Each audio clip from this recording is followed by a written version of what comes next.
दोस्तों नमस्कार, कैसे हैं आप सभी लोग। एक बार फिर से आप सभी का स्वागत है आपके अपने चैनल बीडीएफ न्यूज़ पर। दोस्तों, हरियाणा के रोहतक में जिस तरह से सुमित पलोत्रा और राहुल बाबा गैंग के बीच में कल गैंग वॉर हुई। राहुल बाबा गैंग के 8 बदमाशों ने सुमित पलोत्रा के छोटे भाई समेत 3 लोगों की हत्या कर दी, जिसमें 2 लोग अभी घायल बताए जा रहे हैं। ये घटना उस वक्त हुई थी, ये वारदात उस वक्त हुई थी जब 5 लोग रोहतक और बलियाना मोड़ पर एक शराब का ठेका है वहाँ पर बैठे थे और तभी अचानक 3 बाइक पर 8 बदमाश आए और अचानक एक के बाद एक कुल 20 राउंड गोलियां वहाँ पर चलाई गईं, जिसमें गैंगस्टर सुमित पलोत्रा के छोटे भाई अमित नांदल और उसके 2 साथियों की मौत हो गई। 2 लोग अभी गंभीर रूप से घायल हैं। इस मामले में 2 लोगों की गिरफ्तारी हुई है।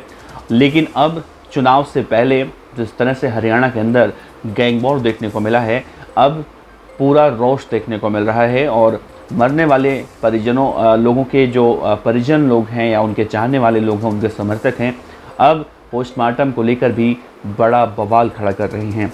लेकिन बड़ी बात ये नहीं है कि अब इसमें क्या बवाल हो रहा है, चुनाव से पहले हुआ है। बड़ा सवाल ये है कि इसमें किस गैंग का नाम अब निकल कर सामने आ रहा है।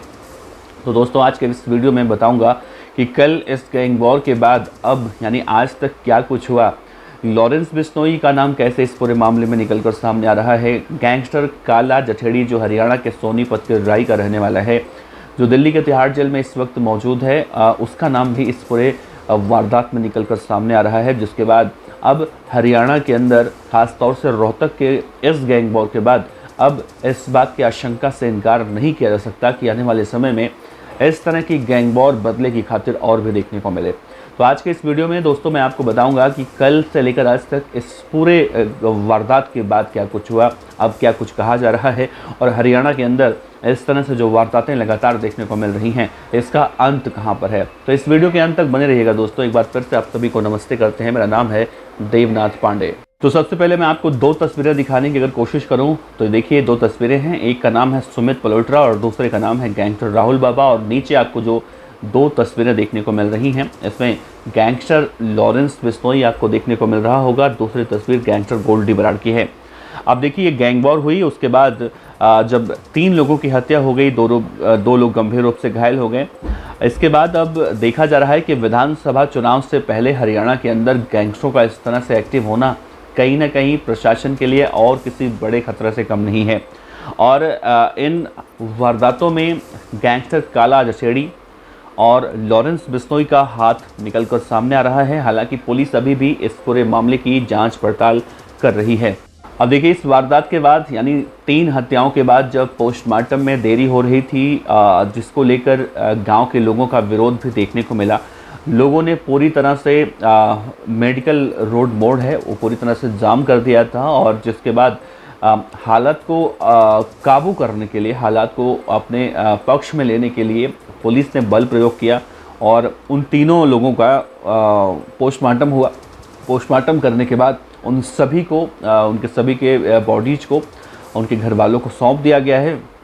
लेकिन अब इस पूरे मामले में कई बड़े बड़े खुलासे निकलकर सामने आ रहे हैं जो वाकई में चौंकाने वाले दिखाई दे रहे हैं। इस गैंग वॉर के पीछे एक कहानी और निकलकर सामने आ रही है। दरअसल हरियाणा के रोहतक के सुनारिया जेल में गैंगस्टर राहुल बाबा और सुमित पलोत्रा का छोटा भाई जिसकी हत्या हुई है, अमित नांदल, ये दोनों सुनारिया जेल में बंद थे और इनके बीच में किसी बात को लेकर विवाद हुआ था, जिसके बाद अमित नांदल ने राहुल बाबा की पिटाई कर दी थी। राहुल बाबा के बारे में कहा जाता है कि वो गैंगस्टर लॉरेंस बिश्नोई गैंग से ताल्लुक़ रखता है।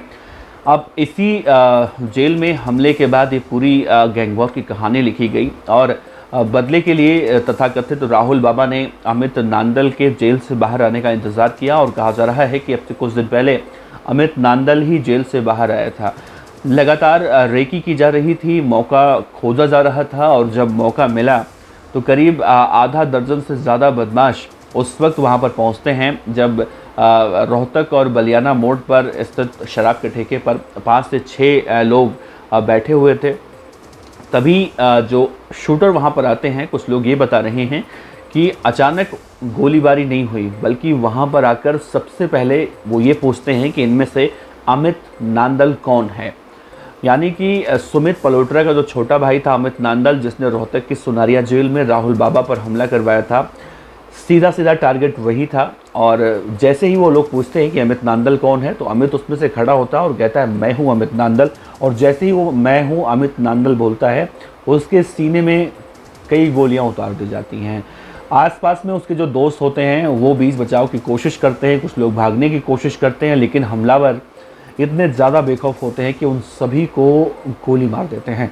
यानी कि हमलावर सिर्फ और सिर्फ अमित नांदल यानी सुमित पलोत्रा के छोटे भाई को मारने के लिए आए थे। उसके साथ में जो 2 लोग बैठे थे, उस वजह से गोलियां उनको भी लगीं, और जो लोग भागने की कोशिश कर रहे थे, जो घायल बताए जा रहे हैं, वो भी इसकी चपेट में आ गए। यानी सीधा सीधा टारगेट कहें तो अमित नांदल ही गैंगस्टर राहुल बाबा का टारगेट था, और उसने उसे मरवाया। उसके साथ में 2 और लोग मारे गए और 2 लोग घायल हुए। अब देखिए, इस वारदात के बाद सोशल मीडिया पर गैंगस्टर राहुल बाबा की तरफ से जिम्मेदारी ली गई है, जो कल मैंने आपको कल के वीडियो में बताया था।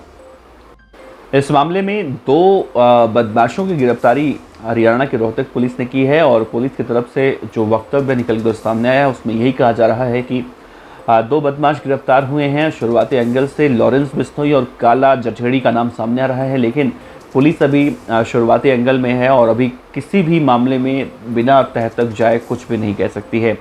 लेकिन हम देखें, हरियाणा के अंदर इस तरह से गैंग वॉर की खबरें लगातार निकलकर सामने आ रही हैं।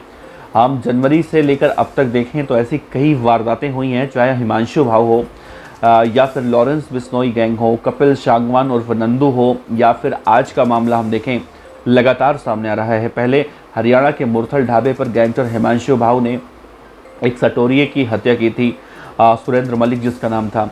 उसके बाद फरवरी के महीने में हमने देखा कि हरियाणा की एक बड़ी पार्टी कही जाती है इनेलो, उसके प्रदेश अध्यक्ष नफे सिंह राठी को किस तरह से एक रेलवे फाटक पर रोककर उन्हें गोलियों से भून दिया गया था।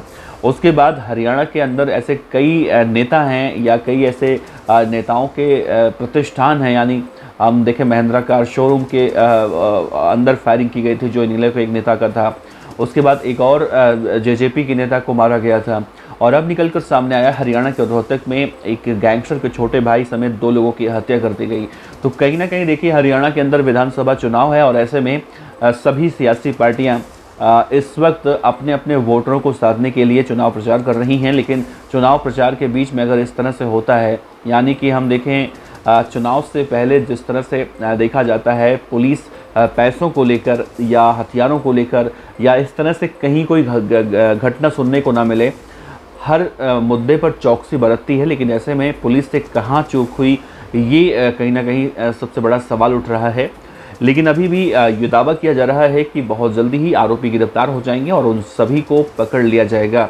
अब लॉरेंस बिश्नोई का नाम इसमें है नहीं है, काला जठेड़ी का नाम है नहीं है, लेकिन बड़े बड़े हम प्रतिष्ठित चैनलों की बात कर लें, जिसमें दैनिक जागरण, दैनिक भास्कर, पंजाब केसरी, ये सब बड़े बड़े अखबार हैं, बड़े बड़े प्रतिष्ठान हैं। इन सभी की रिपोर्टों को अगर हम माने तो इन 2 सबसे खूंखार गैंगस्टरों के नाम निकलकर सामने आ रहे हैं। अब देखना है होगा कि जब सुनारिया जेल में राहुल बाबा पर हमला हुआ था, उस वक्त तो ये दावा किया गया था कि नीरज बवाना और लॉरेंस बिश्नोई गैंग में गैंग वॉर हुआ है। तो हम देखें तो इन दोनों गैंगों के बीच में कहीं ना कहीं अदावत तो चलती है, लेकिन एक रमेश लोहार नाम का एक गैंगस्टर है, रमेश लोहार नाम का एक गैंग है, उस गैंग के अंदर राहुल बाबा काम करता हुआ दिखाई देता है। और अभी तक की जो खबरें निकलकर सामने आई थी वो यही कहा जा रहा था कि रमेश लोहार गैंग का बदमाश राहुल बाबा, यानी हम रमेश लोहार गैंग का बदमाश राहुल बाबा देखें तो शायद लॉरेंस बिश्नोई तो उसमें कहीं नहीं आता। लेकिन पुलिस की शुरुआती एंगल से अभी जो जांच पड़ताल निकलकर सामने आ रही है उसमें कई दावे अभी किए जा रहे हैं।